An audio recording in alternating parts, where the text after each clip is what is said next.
Welcome back to patreon.com/the Derrick Lamon Experience, your one-stop shop for your gaming news. There's quite a bit to cover, so there's going to be no preamble. Let's just go ahead and get right into it. Take this with a grain of salt, as I always say, unless something is confirmed.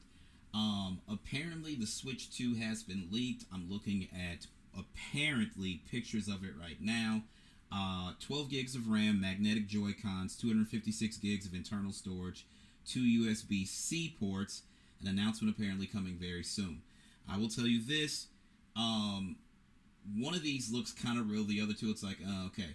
It does look like a bigger version of the Switch. The bezel on the screen is much thinner, which we have heard. Switch already has USB-C support, so I'm not surprised. But now they have 2 ports, so I'm wondering what the other port would be for. I don't know. Does not matter. It looks like this could possibly be real. What I will say is this. Again, take it with a grain of salt until anything is confirmed. The Switch was first shown off the day after. I remember this day very well. It was October of 2016, and Rockstar changed. They changed their Twitter header to a red screen with a black R, and everybody's like, "Oh shit, Red Dead Redemption, Red Dead Redemption, Red Dead Redemption 2 coming." And then there was a picture of Mario. It was like a big day in gaming. Those two things. There was a picture of Mario, and he's like looking behind a curtain, and it goes back to an ad for the original NES, and it's like, wait until you see this, or whatever the fuck it said. And then it was like, more news tomorrow.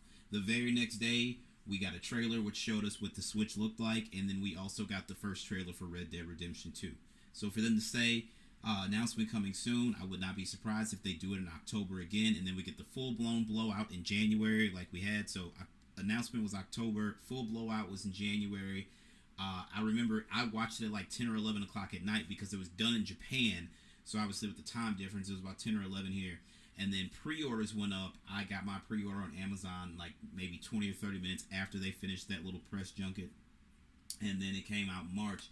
But yeah, this looks like it looks really good. I'm not gonna lie. If this is it, it's got the wide kickstand like the Switch OLEDs ended up getting. Looks like the home button, the share button, everything looks essentially the same. Yeah, it looks really good. Some of this though does look. Oh, these are renderings. Okay. It looks good though if this is what it's going to be, and then this looks like a physical prototype or a physical shell that they were building on. So if this is what the Switch 2 ends up being, and it is the Switch 2, then that's going to be completely awesome. And to be honest with you, I can't wait to see what's going on. Also, take this with a grain of salt. Apparently, there's a PS5 event coming, apparently going live on September 24th. The latest information from Jeff Grubb, so that would be. I am recording this. What would that be? That would be Tuesday, apparently. But we haven't seen or heard anything yet. But that doesn't mean that it's not coming within the next few days or so. By the time you guys hear this on Monday morning, if you're on the free feeds, you could probably get the announcement then. Sony has multiple studios that have been cooking something for years. Naughty Dog, Sony Santa Monica, Sucker Punch, Sony Bend, Fire Sprite, Bluepoint, Insomniac, and Guerrilla Games.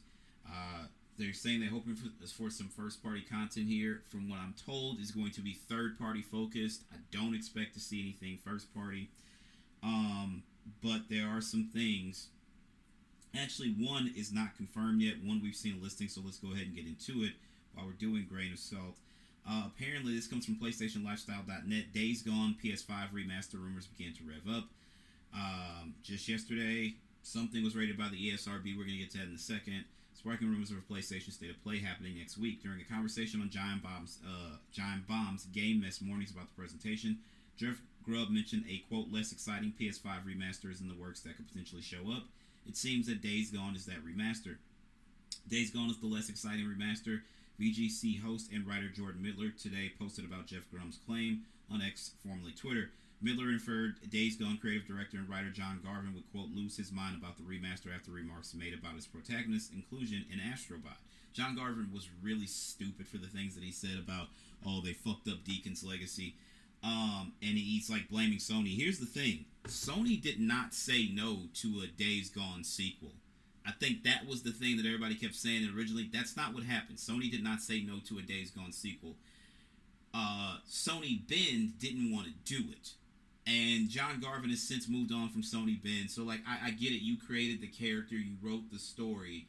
So, there's going to be passion and you're going to feel something for the character. But also, it's like, calm down, my dude. Jordan Miller said, quote, if he was angry that his character is an astrobot, he's going to lose his mind at this.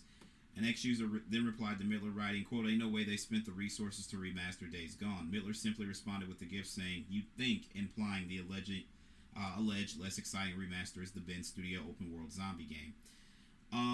The incident Miller is referring to occurred last week, of course, when Garvin criticized Bend Studio for allowing Days Gone protagonist Deacon St. John to be turned into a cute little robot and astrobot. On X, Garvin said, quote, kind of sad that Deke has been reduced to promoting other games. Well done, Bend Studio. Way to protect your legacy. John Garvin's kind of been a dick for most of his career, so I don't really have much to say about that at this point. Again, Garvin has been somewhat of a controversial figure since Days Gone launched in 2019. In 2022, he blamed, quote, woke reviewers for its lackluster reception. It had nothing to do with that. The game was too fucking long. And you know how I know it is? Because I love first-party Sony story-driven narrative games, and I have yet to finish Days Gone. And it came out the same day that Avengers Endgame came out. In April of 2019. And remember, we were locked inside for, 8-9 months during the pandemic? Maybe not that long. March till whenever your area started letting people outside. I still didn't find time. And I've gone back and I'm like, okay, it's just the game drags along. It drags along. I think it's a very interesting game, but the story beats are really kind of bad. And I blame that on John Garvin. Period. So I don't know. The loading screens, if lack of loading screens and things like that on the PlayStation 5, if it's true, maybe that could help. I would hope there's an upgrade path, because no, I'm not going to give you $70 or even $60. I think, like all the other Sony games from the PS4 generation, if I already own them, I should only have to pay $10 to upgrade to the current version. The most I paid was, $15 for GTA 5, the PS5 edition. I think, how much did I pay? I paid $10 for Death Stranding Director's Edition, $10 to upgrade to Ghost of Tsushima Director's Edition, Director's Cut. I want to say Uncharted Legacy of Thieves may have been about $35, actually, even though I owned Lost Legacy and Uncharted 4 on PS4, so I don't know. Subsequently, Bend Studio issued a statement on social media that distanced themselves from Garvin. Someone said Days Gone certainly fits the bill for the less exciting remaster. It received mixed reviews at launch, garnering a 71 Metacritic score. However, in our review, Chandler Wood gave it a 9 out of 10. He says, quote, Sam Witwer is brilliant as Deacon St. John in his journey of survival, humanity, and self-discovery through deadly worlds via motorcycle is a memorable one that shouldn't be missed.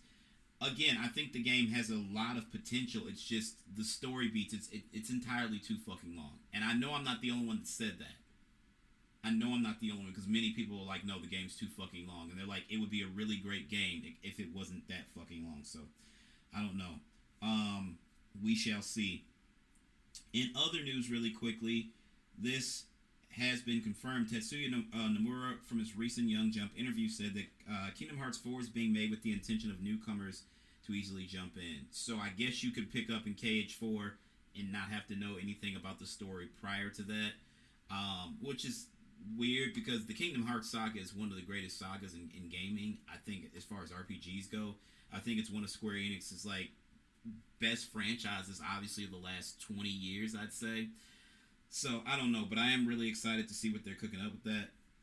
The story is considered a reset, a new saga, so this should be interesting. Quadranum isn't a one of real life Tokyo, described as feels like a dream in unreality in reality. Basically Versus 13 and 15's idea of fantasy based in reality, that's referring to Final Fantasy. Missing Link stories being worked on by SC staff members who haven't previously worked on Kingdom Hearts before to give a fresh take on Kingdom Hearts writing. Nomura sometimes watches Kingdom Hearts YouTube videos to stay refreshed about Kingdom Hearts' extensive story details.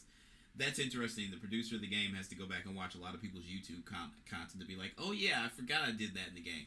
Which is interesting, because if you look at something like The Many Saints of Newark, it's like David Chase forgot that he wrote this fucking show. Him and Michael Imperioli and other writers and stuff like that. But he, like, a lot of stuff gets retconned in the Many Saints of Newark because David Chase clearly didn't go back and watch The Sopranos before he sat down to create this film. So I like that Nomura is actually doing this because it won't fuck up continuity and things like that. And you won't have to worry about retconning.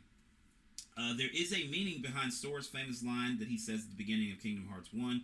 Quote, is any of this real or not? It will eventually be explained. I don't know. This should be interesting. This should be very, very interesting. Kingdom Hearts is available on PlayStation, Xbox, Switch, and PC. So if you have any modern console, whether it's last gen or current gen, or even a Switch or a PC, you can play the previous 3, maybe 5 Kingdom Hearts games because there's like remake and HD and remix and blah, blah, blah, blah, blah. But they are available to play. And I would urge you, if you like JRPGs, and if you like, I tell you what, if you like JRPGs and then you also like Disney characters, this is perfect. You'll see like the Lion King and Genie and Aladdin and the Queen from Alice in Wonderland and, you know, all this stuff.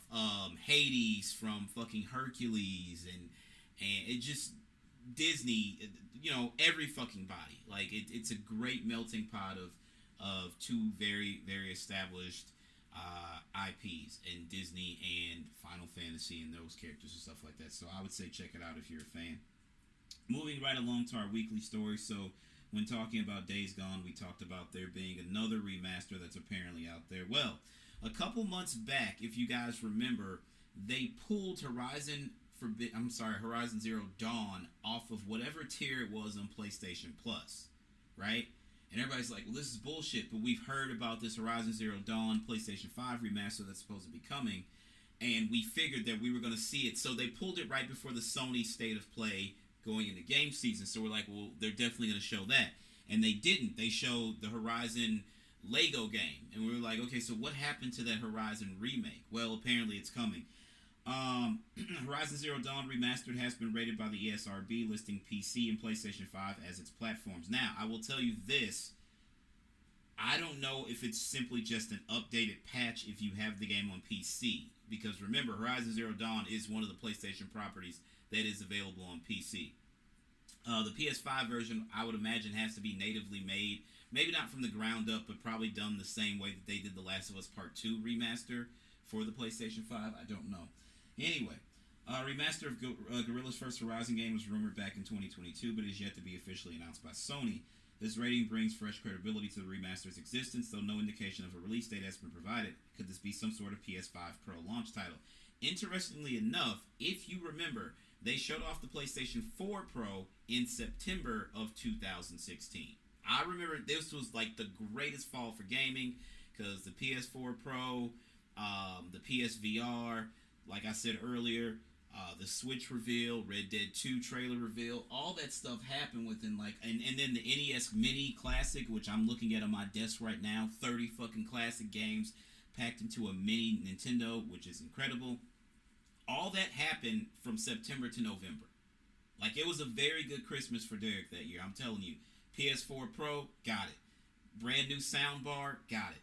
PSVR, got it. NES Mini, got it. Like, all these things, I was just like, well, gotta get this, gotta get this, gotta get that. When they showed off the PlayStation 4 Pro, I want to say it was Andrew House. It was Andrew House. They showed some games. I remember Mass Effect Andromeda, and I was like, nobody cares about this. Well, I don't care about this. There are people who love Mass Effect, and I'm not one of them.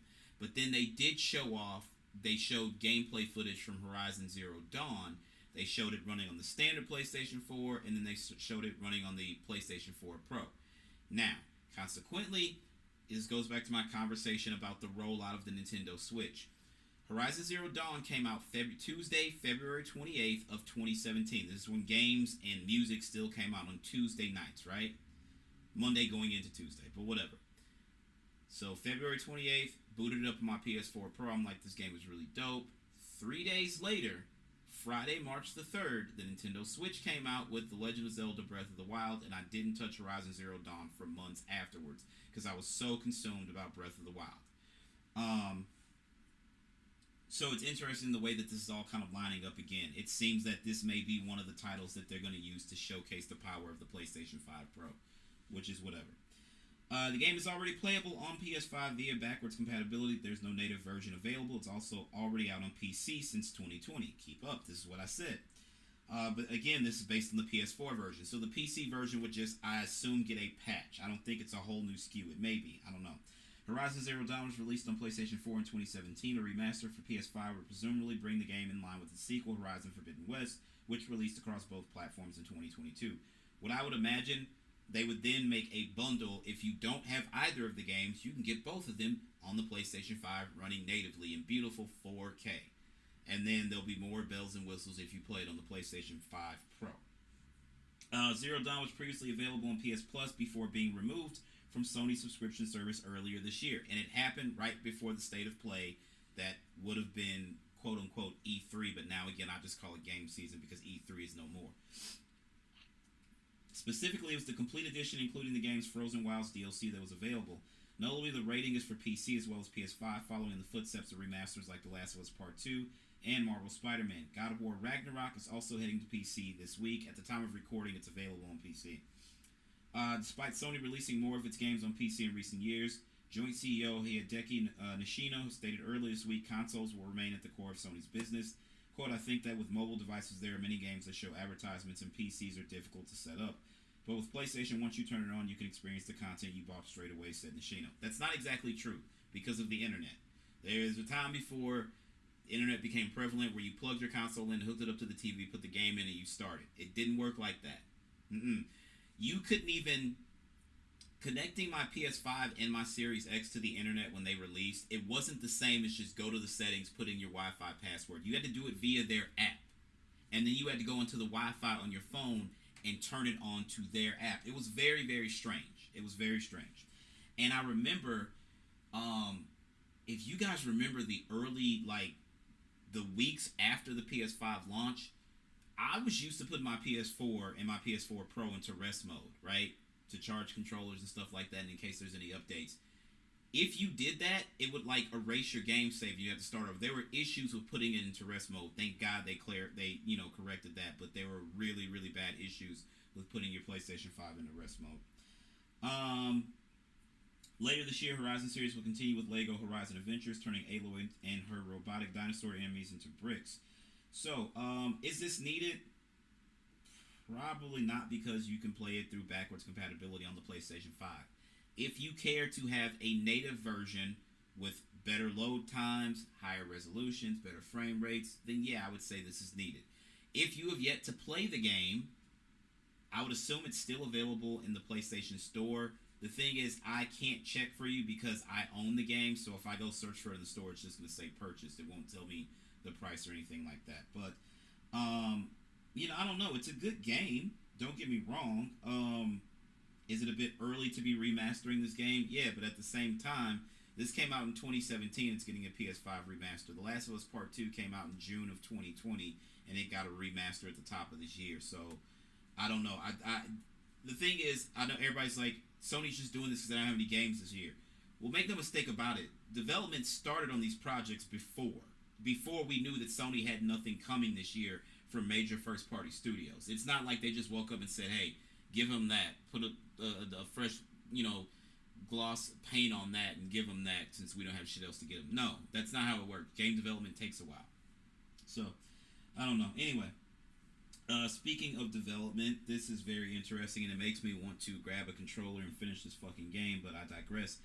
Video Games Chronicle is reporting that Respawn is developing the final chapter of the of the Star Wars Jedi story, EA says. Now, I had went on record after the first game and said, when I found out they were doing the sequel, I went on record and said, depending on how the sequels shape up, this could be the best Star Wars trilogy since the original trilogy. And then I played the second game and I'm like, oh my fucking god, there's not this much parkour in the fucking Star Wars universe and this is absolutely insane. And I still stand by that point, and that's probably why I have not finished this game. But Jedi Fallen Order was my game of the year for 2019. I want you all to know that. That was my favorite game that year. And there was a lot of good games that year. Anyway, over 40 million users have played the series to date, according to its publisher. Laura Maley, president of EA Entertainment and Technology, mentioned the project during a presentation at the company's Investor Relations Day on Tuesday. Quote, "We have delivered some of the highest quality and best-selling Star Wars games of all time with over $5 billion in net bookings," she said. This impressive track record includes, of course, the Star Wars Jedi games, where over 40 million Star Wars fans have connected with Cal Kestis and his arc of becoming a powerful Jedi. Respawn is working hard to bring the final chapter of this thrilling story to players. Stig Asmussen, the director of 2019's Star Wars Jedi Fallen Order and 2023 Star Wars Jedi Survivor, left Respawn last year and has since formed a new studio. Before he left, Asmussen has said he hoped to make a third Star Wars Jedi game because he always envisioned it as a 3-game story arc. And with the Star Wars universe, the main films are always 3-film arcs, so it fits right in line with that. Quote, "I always want to see this as a trilogy," he told IGN at the time. Speaking about the second game, Survivor, "How can we take Cal and the crew to new places beyond what we were doing in the first game? We had a pretty decent idea of time frame where we wanted Survivor to take place, what the stakes were going to be, what the tone of the game was going to be, what Cal was going to be up against, and how the crew was going to factor into that. And there's ideas of what we could do beyond that as well." EA released Star Wars Jedi Survivor for PS4 and Xbox One today. The day that this story was published was the 17th. So yeah, here's the thing. There's one caveat to this, and it has nothing to do with this in particular, but when you make a game and you release it on current gen hardware, which some people still consider next gen, but again, these consoles came out in 2020. They are the current generation. And then you go back and basically backdate it to the last console generation. This is why there's still so many PlayStation 4s in the wild and people haven't upgraded to a PS5, and why some people have not upgraded from the Xbox One generation of consoles to the Xbox Series X and Series S consoles, although the Series S is outselling its bigger brother, the Xbox Series X, and I can't explain that. I have both, but I'm a gamer, so, I mean, I hope you're here because you're a gamer too. Despite that fact, you're servicing these old consoles, and we're 3 months out from 2025, which would be the 5th year of a console generation. Now, back in the day, a console generation was generally 5 or 6 years. They only got longer because of the recession that we went through in the mid-2000s, right? The Xbox 360 came out November 22nd of 2025. The PlayStation 3 came out November of 2026, and the Wii came out that same weekend of November of 26. The Wii U came out November of 2012, and then the PlayStation 4 and the Xbox One came out November of 2013. So it took us 7 years to go from one PlayStation generation to the next. It took, 6 to 13 is 7, 5 to 13 is 8. So it took 8 years to get to the next generation of Xbox hardware. And then Nintendo had to reset really quickly because the Wii U just did not work. They lacked, the developers, I guess they were not too happy about the lack of power under the hood, number one, and also the gamepad, which the Switch is just really an upgrade over that. It's because you give us the dock to dock it to the TV, and then you can take the gamepad. You can take the handheld wherever you want. Whereas, because the gamepad for the Wii U is connected by Bluetooth, you could only go so far in your house away from the actual console that was connected to your television. So I just see the Switch as the next iteration of that, and essentially that's what the Switch 2 is going to be from that point on. But here's the point. We've already gotten PS6 news. They've made a deal. Sony's made a deal with AMD, and that way they can preserve games. This is to keep backwards compatibility going, because you can get PlayStation 1 and PlayStation 2 games natively on PlayStation 5. You can't do that with PlayStation 3 games. So you have to play them, you have to stream them online. Why? Because the PlayStation 3 was built on completely different architecture. So that kind of puts you in a really fucked up position. Sony's apparently trying to rectify that.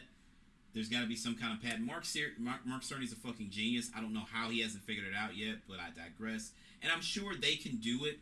The problem is it would have to be done via system on a chip, which means they would have to put that chip in every single PlayStation 5.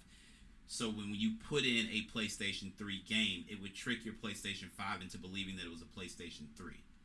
But again, I digress. But that chip is going to cost more money. And that's why we don't have it that way. That's why we're streaming the PlayStation 3 games. But again, you got to leave these consoles behind. You absolutely have got to leave these consoles behind. It's time. It's really fucking time. I cannot believe that I'm sitting here talking about a game that came out in 2023 that came to current gen consoles only, then got put on previous generation consoles. That's extremely strange. But at the same time, I'm playing Marvel vs. Capcom Fighting Collection, and technically it's only available for Switch and PS4. There is no native PlayStation 5 version. I'm playing it on my PlayStation 5, and I'm playing it on my Portal via my PlayStation 5, but it's not native to the PlayStation 5. It's making your console believe that it's a PlayStation 4, I guess, for all intents and purposes. But, yeah, Star Wars Jedi, EA did a good job with the first game, but again, in the second, I'm like, there's not that much fucking parkour in the Star Wars universe. This is absolutely insane. Like, that's gotta fucking stop. Please, God, don't have any parkour in the third and final game of the trilogy. So, I don't know. And now I'm going to pick up the fucking controller and try to fucking finish the story, because I do want to see how it goes. Like, the way that, I'm going to say this, and it's not a spoiler, because again, that game came out in 2019. The way you had to escape Vader at the end of the first game, fucking chef's kiss. And I'm like, if they do this right, this could be the best Star Wars trilogy since the original trilogy. And then they failed me in the second game, which should have been much better, because the second game, it's supposed to be your Empire Strikes Back. How did you guys screw it up so bad? How? How, you ask? Because you put all the fucking parkour in there. That's how you ruined it. But again, I digress. Our next story comes from IGN, and I hate to do this because they lack journalistic integrity as of late, but whatever, who cares? Many questions about whether Grand Theft Auto 6 will be delayed until 2026. One ex-Rockstar dev says the studio probably won't be able to make that call until May of 2025. That sounds about the right time, in my opinion. Will Rockstar delay GTA 6 out of 2025 and into 2026 is one of the burning questions gamers, publishers, and analysts have of what to expect from next year. In truth, only Rockstar can answer that question, but one former developer at the studio suggested such a decision could come in pretty hot. I'm going to pause really quickly and say this. Rockstar games don't meet the initial release date, and they haven't in quite some time. I want to say GTA 4 came out in like April of the year it released, and it was supposed to come out before that. GTA 5 came out September of 2013. I believe it was supposed to come out before that. Red Dead Redemption 2 was supposed to come out spring of 2017, maybe? I don't know. It got delayed to the fall of 2018. Rockstar doesn't meet the first release date. They're notorious for that. So, when they said 2025, and this was 2023 when we found out, I'm like, okay, well, it's giving them a 2-year cushion. Maybe they're doing this to get out ahead of it in case they hit a snag in development. But I could see this game being pushed. The article goes on to say, former Rockstar Games technical director Obi Verma, who IGN has reported on before after he shed light on Rockstar's long-lost game Agents development troubles, tweeted to provide some context on any speculation about the fate of GTA 6 current fall 2025 release window on PlayStation 5 and Xbox Series X and S. While stressing he has no inside information, Vermi pointed to Rockstar's decision to delay GTA 4 from 2007 into 2008. Like I said, I know that game had an earlier release date, so that makes sense. And I'm pretty sure it released April of 2008, but you know what? I'm going to double check just to be sure. But I'm almost certain it was April of 2008. Let's see. Grand Theft Auto 4. April 29th, 2008. Look at that. Derek's right again. Anyway. Decision to delay GTA 4 from 2007 and 2008. A decision he said that was made just 4 months before the original release date.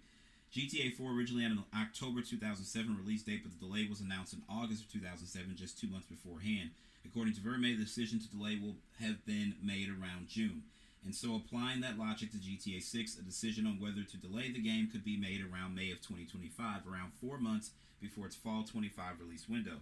If September 25 is indeed the targeted release month, if that's true, then we won't know if the game is delayed or not for at least half a year.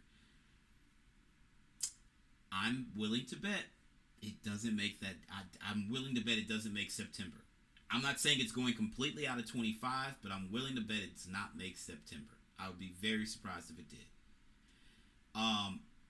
With their big what we found, if you have completed Red Dead Redemption 2, those credits run for a long fucking time. And the reason the credits run so long is because every Rockstar studio around the globe worked on that game. So there's a lot of people who have to be credited for their work. Red Dead Redemption is my favorite Rockstar franchise. Well, it's one of my favorite. Red Dead Redemption 2 is one of my favorite Rockstar games, and Red Dead Redemption is one of my favorite Rockstar games as well. GTA 5 is clearly the crown jewel of Rockstar games. Not GTA 5, GTA and as a whole. GTA 3, it changed things. It really did. And then Vice City came shortly thereafter, and like, this is really fucking cool. We got all these classic music from the 80s. It's Miami during the Coke era, Miami Vice type shit. And then GTA San Andreas made you feel like you were part of NWA or some shit, right? So GTA 4 had to be bigger than that. Now, Nico Bellic is a dope character. I don't know if the setting was not necessarily great, but I thought Nico was a great character. GTA 5 flipped it on its head. For GTA 6, they have to take it up another notch again. And every time, I have to give credit where credit is fucking due. Rockstar always elevates their games on the mainline GTA titles since GTA 3. Having said that, I don't know if it's going to make fall of next year. I just don't. Anyway. Verme added that Rockstar will be mindful of GTA 6's impact and its potential to make billions of dollars for years to come, potentially even over a decade. And so the studio won't rush the game out to hit a release date. It's gonna be the biggest selling entertainment IP very quickly, because there are far more people playing video games now than there were when GTA 5 released. And that was 11 years ago. And because 5 was so big and GTA Online kept people like returning to that game, you can bet that when it comes to GTA 6, all the people who just got on board during that last generation, they're now wanting to play this game, just like those of us who have been playing since the top-down GTA games, where you drove the car and you didn't really get to see your character. Those who jumped in when GTA 3 became this like pop culture moment, right? So you're adding all these people from all these generations. Those kids who were born in the early aughts, and then GTA 4 is their first GTA game.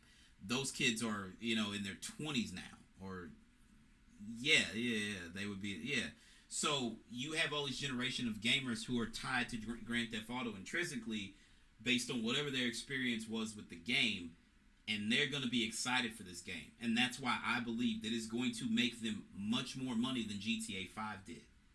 Just my opinion. Just in first days, in pre-orders and in first day sales alone, this game is going to break records. And whenever we do have the release date, I wouldn't go as far as to say I would use PTO to stay home and play the game the day it's released, but I might use PTO to stay home and play the game the day it's fucking released, because that's the type of guy I am. That's how much I love Grand Theft Auto, but I digress.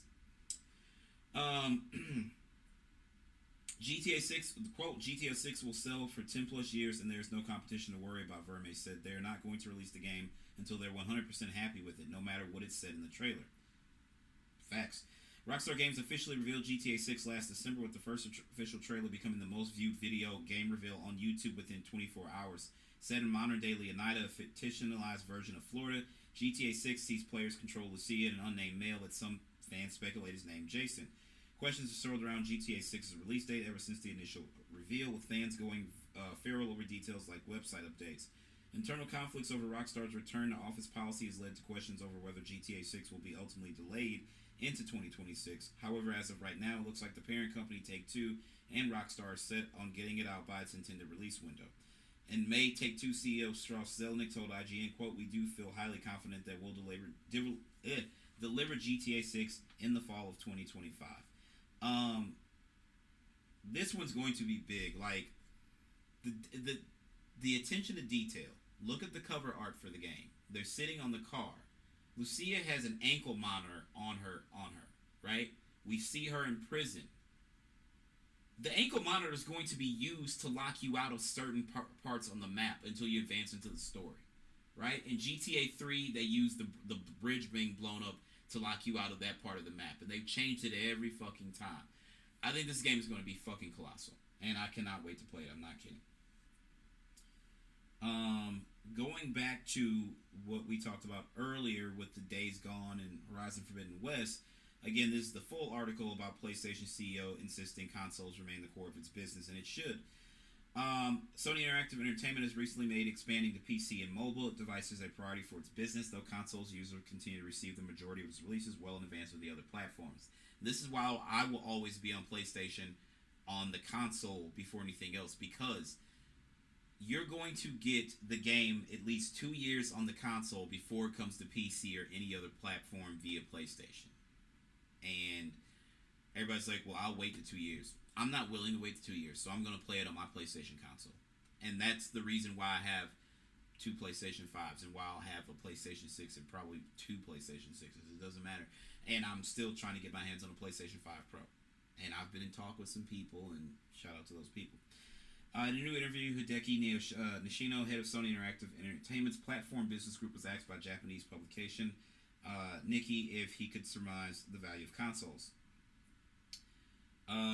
Again, the whole thing about advertisements. The store where you purchase software also offers an intuitive experience because the products are laid out in an easy to understand manner.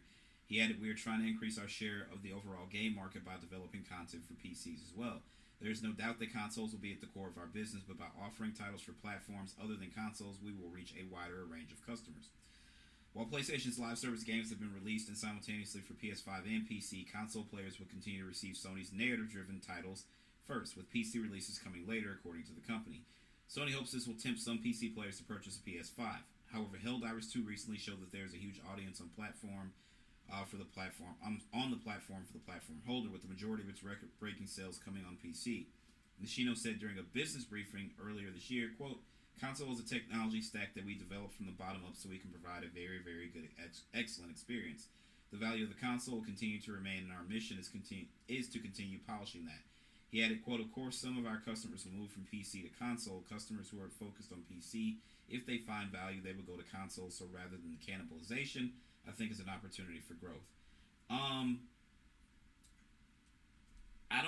don't see a problem having multiple platforms to play it on. I'm not locked into one ecosystem, so I don't have to sit around and bitch and moan if this game is not coming to my preferred platform of choice because I am only playing on PC, or I'm only playing on Xbox, or I'm only playing on Nintendo or PlayStation, and I would never play on that platform.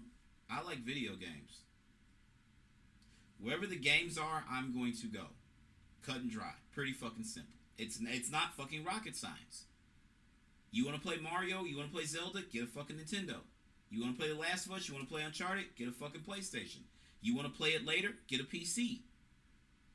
You want to play Gears of War? Get an Xbox or get a PC. It's not that hard. It's not that hard. But again, caution. Because I've gone without certain things. Never mind, I'm not going there. Because everybody's going to be like, you motherfucker, you don't. And I'll be like, hey, it is what it is. But yeah, that's what it is. Don't lock yourself into one console ecosystem. Don't lock yourself into one platform. I'll say that. Going back to what I said just shortly, Sony has contracted AMD for PlayStation 6. A report claims the platform holder reportedly prioritized PS5 backwards compatibility with this decision. I would hope that means PS4 backward compatibility as well, but they're remastering a lot of the best games from the PS4 generation, so it doesn't matter. According to Reuters sources, AMD landed the contract through a competitive bidding process, which took place during 2022, that eliminated others such as Broadcom and Intel. If they'd have switched to Intel, it would have been a fucking disaster. Not that Intel does not make good chips, but it changes the architecture. Because everything from the PS4 on is built on AMD. That's why. AMD also created the custom system on a chip, SoC for PlayStation 5 and the forthcoming PS5 Pro. According to Reuters, this was a crucial point in Sony's decision for the PlayStation 6. Quote, moving from AMD, which made the PlayStation 5 chip, to Intel would have risked backwards compatibility. What did Derrick just say? I'm on fucking fire, dog. Which was the subject of discussion between Intel and Sony engineers and executives, the publication claims. Ensuring backward compatibility with prior versions of the PlayStation would have been costly and taking engineering resources. Allowing PlayStation users to play games that they have purchased for older systems is a feature Sony often includes in the next generation system. The launch PS3s did allow backwards compatibility all the way back to the very first PlayStation, and then they came They had the 20 gig and the 40 gig, 20 gig and 60 gig at launch. Then the 80 gig came. And then after that, when they went to the PS Slim, those did not have backwards compatibility to PS2 and PS1. And it was a sad, sad, dark day for gaming. But they did that to cut down on costs. Dispute over how much profit Intel would take from each chip sold blocked it from settling on a price what Sony had claimed. In response, Reuters reporting an Intel spokesperson said, quote, "We strongly disagree with this characterization, but are not going to comment about any current or potential customer conversations. Quote, we have a very healthy consumer pipeline across both our product and foundry business, and we are squarely focused on innovating to meet their needs. Sony and Broadcom did not respond to requests for comment. AMD declined to comment. According to documents published as part of the court battle over Microsoft's Activision Blizzard acquisition, Sony doesn't expect to launch its next-gen console until 2028 at the earliest. Well, newsflash, it's almost 2025. It's a lot quicker. It's a lot closer to 2028 than you would think. You're like, oh, it's 2024. It's the end of 2024. We're literally in the last quarter. It's 12 months in a year. 4 quarters, 3 months apiece. Do the math. This is the end of the year. Effectively. Some of y'all have fucking Halloween decorations and shit up. I'm about to start listening to Mariah Carey, All I Want for Christmas Is You. This is the end of 2024. I'm a year older, but no gray hair. Interestingly enough. Anyway, but I'm going to embrace the gray hair when it comes, and you guys don't want to hear about that. You're here to talk about fucking video games, so whatever. Vince Zampella talked to IGN about Battlefield 6 ahead of its Investor Day on September 7th. EA revealed fresh details on its untitled Battlefield game alongside its first officially concept art, which IGN can exclusively reveal for the first time. IGN can also confirm that Battlefield will be returning to a modern setting after stints in World War I, World War II in the near future. Well, I don't care to play it then. While EA is cagey about specifics when it comes to concept art, including declining the name of the city where it's set, though it looks a lot like Italy, France, or somewhere else in Europe, it does include details that should stand out for longtime fans of the series. Among other things, it appears to suggest that ship-to-ship and helicopter combat will be part of the new game. It will also feature natural disasters like wildfires. Its grayish color scheme is evocative of Battlefield 4, which remains one of the most popular games in the series despite being released a decade ago. All of it points back to a back-to-basics approach for the next Battlefield. Indeed, head of Respawn and Group GM for EA Studios organization, Vince Zampella, is quick to shout out Battlefield 3 and 4. And in course of sitting down with IGN to talk about these new reveals on the decision to return to the modern era, Zampella says, quote, "I mean, if you look back to the peak or pinnacle of Battlefield, it's that Battlefield 3, Battlefield 4 era where everything was modern, and I think we have to get back to the core of what Battlefield is and do that amazingly well. And then we'll see where it goes from there. But I think for me, it's that peak of Battlefieldness in the Battlefield 3 and 4 days. So I think it's nostalgic for players, for me, for the teams even. Those are kind of the heyday, although I would say 1942 also. I like older wars. Let me rephrase that. I like when the game is set in older wars because I don't like war. I think it's a fucking ridiculous concept, but I get it. So I'm not really happy about it. Like, the chances of me buying the next Battlefield title are very slim to none either way. So,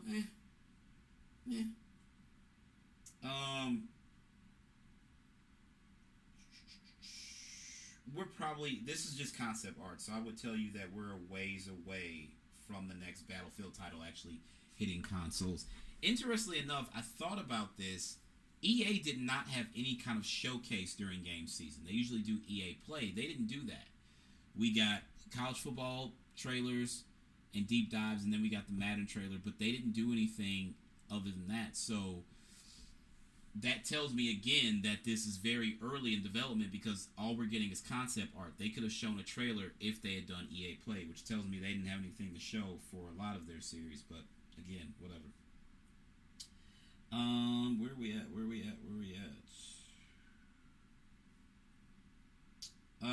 Take this with a grain of salt. Apparently, the Switch successor is named Switch 2. This is according to information obtained by Famiboard, a user FWDBWD. Take it and other information with a grain of salt. This should have been at the top of the show, but I had it further down the list.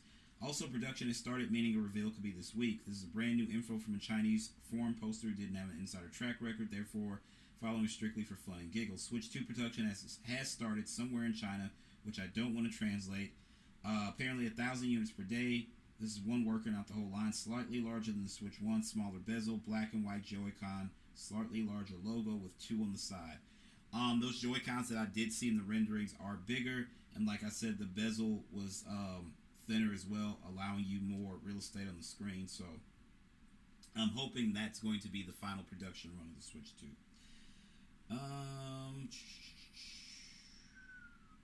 Oh, this is interesting. Hopefully this is the last one that we see, but this comes from PlayStation Lifestyle. Marathon PS5 price won't empty your wallet. PlayStation has recently made a push to bring unique live service games to PS5. However, after the Great Concord erasure of 2024, fans may be questioning if Sony Interactive Entertainment plans to continue this push and pricing these games at $40. It seems SIE's Bungie will follow suit with Marathon when it inevitably launches. Bungie's PvP extraction shooter Marathon will reportedly cost $40. According to the Game Post, several resources have told the publication the developer is targeting the pay-to-play premium model rather than the go free-to-play. The publication also states it's likely discussions between Bungie and Sony surrounding its pricing occurred after Concord's abrupt shutdown. Despite Concord's short lifespan, it isn't too surprising Bungie is opting for a $40 price tag for Marathon. After all, the developer has experienced successfully shipping a live service game at premium with both Destiny and Destiny 2. Additionally, unlike Concord, the extraction shooter has a beloved studio attached to it, so that may help. Bungie has been conducting marathon playtests with internal teams, streamers, and content creators, the Game Post reports. Sources also say feedback on the upcoming game is generally positive. One source said the shooter feels, quote, worth the price tag. This should be interesting. Bungie is currently hard at work on Marathon. Sources told IGN earlier this year the developer is, quote, pouring resources into pushing Marathon out the door. During the time, Bungie replaced Christopher Baird as game director with Joe Ziegler, who served the same role on Valorant. Alongside Marathon, Bungie is also working on 2 new Destiny 2 expansions. Codename Apollo is the first of the duo. Will usher in a new era for the popular first-person shooter. An official release date for Marathon is yet to be revealed. It's currently rumored to launch around sometime in 2025. In the doldrums at the top of the year is probably the best place for it. Last year, there was Final Fantasy VII Rebirth at the top of the year, and I urged everybody to get the fuck out of the way. And I do have Final Fantasy VII as the game of the year right now in the clubhouse. I don't think anything else is coming that's going to knock it off that pedestal. So, anyway, and then lastly, this was a huge story yesterday. It's crazy why it took so long, but this comes from IGN. Again, journalistic integrity, I know. Nintendo and the Pokemon company officially suing Palworld developer over multiple patent infringements. There's an update. Palworld developer Rocket Pair has responded to Nintendo and the Pokemon company's lawsuit. It's official. Nintendo and the Pokemon company are taking legal action against Palworld's developer. Pocket Pair, the company, filed a lawsuit against the developer today, September 18th, seeking an injunction against infringement and compensation for damages on the grounds that Palworld, a game developed and released by defendant, infringes on multiple patent rights. They look like fucking Pokemon. We all said that. The only difference is they have guns and they can shoot you. But these look like Pokemon. Make no fucking mistake about it. When everybody rushed to play this game, they're like, come on, jump on. I'm not paying for that shit. If I want a Pokemon experience, I'll play a fucking Pokemon game. Well, it's not a Pokemon game. It is a fucking Pokemon game. It's Pokemon with guns. Like, what else do I have to tell you people? You can't... Some of y'all like being dense for the fucking sake of being dense, and that drives me fucking mad. Drives me mad. Quote, Nintendo will continue to take necessary action against any infringement of its intellectual property rights, including the Nintendo brand itself, to protect the intellectual properties it has worked hard to establish over the years, Nintendo statements read. The filing is absolutely massive news and follows months of speculation that Nintendo would take legal action over the indie survival game that's been referred to as, quote, Pokemon with guns, because that's what it is. Nintendo previously released a statement about Palworld in January, vowing to investigate and take appropriate measures against any potentially infringing content. A modder also claimed that Nintendo has come for me after posting a clip with Pokemon's Ash Ketchum and Palworld. Dog, of all the gaming lawsuits I've seen in my time in games journalism, Nintendo does not... There's that guy who has to pay them like $5 a day for the rest of his life. That's like, they ruined that man's life. Y'all have got to stop. They're not going to lose. You're going to lose. They will bankrupt you in this life and the afterlife. You will have to die and then come back to pay them. Don't fuck with Nintendo, because they don't fuck around. I'm telling you. This was a bad idea. They're going to sue the fucking pants off of these people. If this developer wins this lawsuit, I'd be very, very fucking surprised. Let's see. 6 months later in June, Pocket Pair insisted that Nintendo had yet to make a complaint in response to the Pokemon ripoff claims.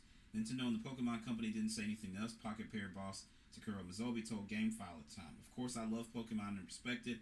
I grew up with it in my generation." Power War launched in early access from January 2024 on PC via Steam and on Xbox as a Day 1 Game Pass title, and catapulted to tremendous overnight success, but also controversy. Pokemon fans were quick to call out the similarities in Power World, although the indie developer insisted that Power World was more akin to survival crafting games such as Ark Survival Evolved and Valheim and Pokemon. Pocket Pair's community manager even said the team has received death threats over the backlash. Here's the thing. The genre of the game is what it is. It doesn't matter. They're characters who look like a one-to-one of a Pokemon. It's like, we'll change the shape of his ears, change the color of his fur. That's what they did. And this is insane. It's like, essentially what they did was, when we were in school, and somebody would be like, let me copy your paper, let me copy your homework. Yo, change some of the answers. Change some of the answers so we don't get in some shit. And they changed, the only thing they changed was their fucking name and, you know, how they wrote the date or some shit like that. And the teacher's like, yeah, good try, boys. I don't see this working out in Pocket Pair's favor. I feel like Nintendo's going to slap some shit on their heads and it's going to be bad. It's going to be bad. So, if there's anybody I would not fuck with, it's the Big N. That's all I'm saying. But anyway, that's going to do it for yours truly today. I'm going to end this like I end everything else. Oh, really quickly, TGS is next week? I don't know. TGS is next week.